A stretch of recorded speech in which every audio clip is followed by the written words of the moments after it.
xiyya tokko darbatuuf xiyyi kun garam deema anatti deebi'amoo anarraa achi deema diina koo kolatamoo anuma wajjeesaa itti ilaaluu qabda. Gaafa summii nama obaasuuf deemtu akka namni summii biraas obaasu bari. Maaliif yoo kan jettu taate summiin biraas jira jettee baruu qabda jechuu barbaade. Assalaamu alaykum wa rahmatullahi wa barakaatuh. Jirra jirtu ijoolleen Oromoo hundi keessanuu baga jiraattan isiniin jecha. Arra maal qabattanii dhuftan jechuun keessan afaan hin qabu. Dhugaadhaa.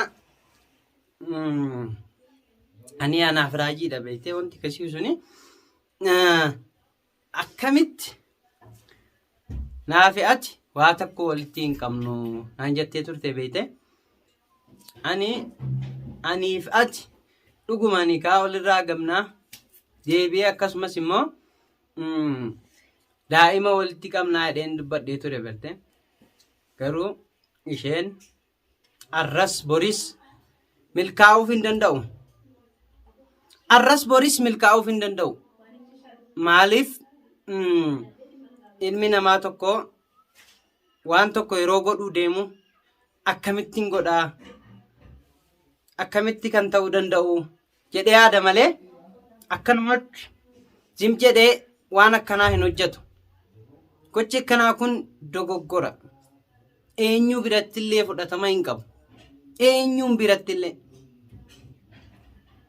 Nan jaaladhe ittan heerumaa maal si laallataa jechi kas ja'amu hin jiru. Ever ta'us hin qabu jedhee yaada akka nama tokkootti. Garuu namni mana keessatti walirratti duuluu mitii waliif duulee waliin ta'ee waan tokko godha. Kana jechuun koo ani jaaladheeraa. Itti heerumuu barbaade dhugaadha ittiin heerumuu barbaade jaalala walitti nu fide jechi jedhamu tokko waan fudhatama hin qabneedha wanti kanaa kun. Maaliif yoo kan jettan taate ilmi namaa tokko akka nama tokkootti waa murteessaa akka nama kan biraattillee akka abbaan barbaade yaaduttillee waan tokko murteessee itti yaadee dhugaadha daa'ima waliin qabna. Ani daa'iman galchuu kute malee waan akkanaa kana gooti jedheellee yaadee hin turre. Yaadee hin turre. Dhugaadha akka barbaaddee Abrahaamittiin heerumaa Abaluttiin heerumaa namarraan ishee fuudhee beeka naman irraa fuudhees. Akkuma kaleessa jedhe manni abbaa qabaa biyyi abbaa qabaa. Arras boris hin danda'amu wanni kanaa kun. Kanaan dura isaanillee walillee hin fuune dhugaadha garuu wal jaalataniiru. Wardaarraa jijjiiriitii of ta'iitii sana boodasti walitti deebina. Ani deebi'eera sii mitiitii abbaa barbaade jechuun isheedhaan wal arguu hin danda'u. Kun anaaf ifaan ifatti jechuudha. Barbaadeeti. Anaaf ifaadha. Siif garuu ifaan ifatti jechuudha. Barbaadeeti. Anaaf ifaadha. Siif garuu waan biraa sitti fakkaatuu danda'a. Ani gololchaa mitiitii abbaan barbaade. Isheen dubartiidha. Dhuguma sobamuu dandeessi. Waan feetellee ta'uu dandeessi. Siif galee waan feete waan barbaadde ta'uu dandeessi jechuu barbaadeeti. Ati akka nama tokkootti utuu warra qabdu, utuu maatii qabdu, utuu obbolaa qabdu, utuu obboleettii qabdu waan akkanaa hojjechuun keessirraa hin barbaachisu. Never ta'uu hin qabu jechuu barbaadeeti.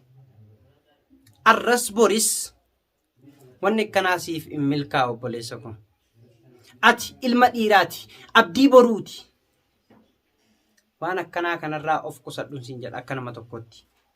Garuu ta'ee isheen tarii si sobuufuu akkas ta'uu dandeessi. Sitti sobuu dandeessi. Mala dubaraa kenne utuu dhiiraaf kenne dhugaadha baay'ee mul'ata guddaa qabna jechuudha. Garuu mala akka isaanii hin qabnu. Ati akka ilma dhiiraatti kan hin sitti himu siif hin milkaa'u akka siif hin milkoofne beekii barii. Ani aariidhaan sitti dubbachaa hin jiru. Akka nama tokkootti, akka obboleessaatti, akka ilma dhiiraatti kan hin sitti himaaru. Nuti waan biraa hojjechaa jirra malee waa'ee jaalalaaf bakka kenninee hin beeknu. Jaalalli garuu hin dhufa. Akkuma ishiif ishee wal argattan kanatti dhufuu danda'a. Garuu wanta tokko kan ta'uu fi kan hin taane addaan hubadhu jechuu barbaadeeti. Maaliif yoo kan jettu taate osoo hubatiin qubaan gubatin. Ani akka nama tokkotti wanti siif himu yookaan siif dhaamu akka gocha akkanaa kanarraa of qusattuudha qofa.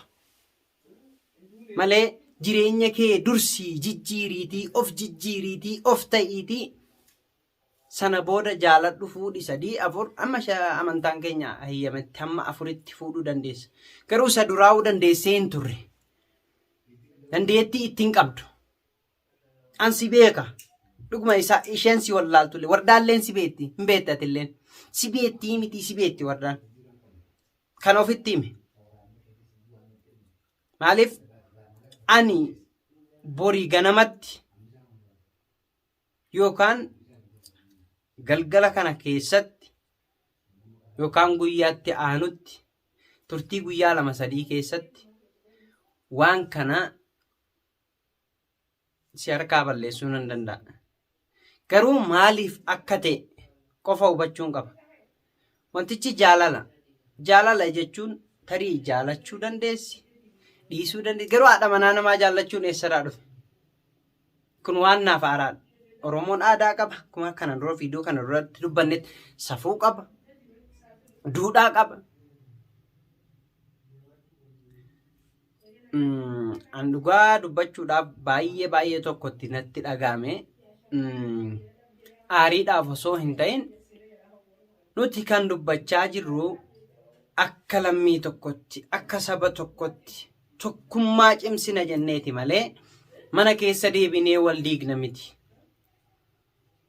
Ani hojii biraadhaaf yoon kutee dhimma biraadhaaf yoon deeme saba koof yoon dhaabadhee yoon deeme gara biraa deeme ati gocha akkanaa hojjetta jechuun fudhatama hin qabu. Maaliif badiidhaa jechuudha. Cubbuudhaa waan badaadha jechuudha. Gocha akkanarraa gololchaan of qusatta yoo ta'e of qusattu of hin qusattu taanaan akeekkachiisa siif laanna. Akkuma barbaaddetti jechuudha. Dhugaadha garuu dubarri tokko yeroodhaaf sin jaaladhu sin barbaadu.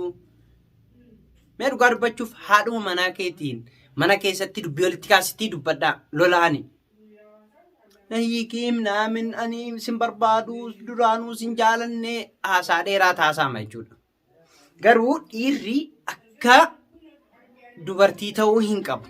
Gonkumaa akka dubartii ta'uu hin qabu. Akka dubartii yoo taane ni miidhamtaa.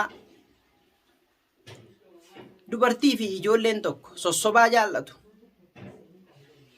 Yeroodhaaf as hin turren biyya galeen deebiin. Hojiidha kunis. Kaayyoo kooti kunis. Akka ati ishee baaftetti ani wardaa si jalaa ariisisuun dadhabne. Kana hubadhuutu beek. Ani anuma. Atis atuma. Garuu ilma dhiiraarraa wanti safuu, wanti babbadaan akkasii sun gonkumaa ta'uu hin qabu. Wal kunii walirratti duuluu karaa danda'aniin an karaan danda'u tokkoon dubara tokko baasuun anaaf salphaadha. Garuu miidhaa anarra fida isheerra fida. Maatii isheerra fida. Hortee dhaloota dhufutti gufuu ta'a wanti akkasii kun. Biyya jijjiiranne malee aadaan jijjiiranne. Ammas kana beeki utuu biyya jiraannee kan kun hin ta'u ture. Maaliif nama nurra gurguddaa ture. Manguddoo jira. Abbaa keenya jira. Haadha keenya jira. Karaa gabaabaatti jechuudha. haati daa'imaa haati bilaalfaan akkasitti rakkistee gaafate akkas gootu ishee boochistee imimmaan ishee irraa buustu sun gaafa tokko sitti dhaga'ama. Ati of jijjiirtee maatii kee jijjiirtee ta'uutii qabda malee zim jettee akkanumatti callistee gaafa waan akkanaa gootu fudhatama na biratti hin qabu. Yoomillee eenyu biratti illee fudhatama. Kanaaf nuti kan jiraannuuf wal bilisoomsuu, wal jijjiiruu, of jijjiiruudha malee akka dur nafxanyaan nu nyaachaa turte sanatti wal jalatti bullee, wal gadi qabnee, wal kenninee, wal baadillee diinatti wal kennuuf miti. Ani arra guyyaa arraa keessatti diinatti si kennuu nan danda'a. Garuu diinatti si hin kennu. Dhiiga koo Oromoodha. Atiit Oromoodha. Isheelleen Oromoodha. Garuu dhaamsi koo kana fakkaata. Of jijjiiriitii nama biraallee nan jijjiiraa jedhii yaadi. Maaliif yoo keettu taate nama of jijjiiretu nama jijjiira. Ati haadha manaa nama lama hin dandeessu. Isheen tokkittiin duraa'uu si baaste. Baateetta. Alatti baate. Deemteetta. Guyyaa tokko as guyyaa tokko achi. Karaarra deemuu jedhama malee kun. Galmallee siin ga'u. Galma akkasiin geenye hubadhu ati. Ifaan ifatti tokkoon tokkotti hubadhu. Akka galma siin geenye. Kanaaf hordoftoota kabajamtoota YouTube chaanaala Arafeetoof hamma viidiyoo biraa qabannee dhufnutti nagaan nuu tura.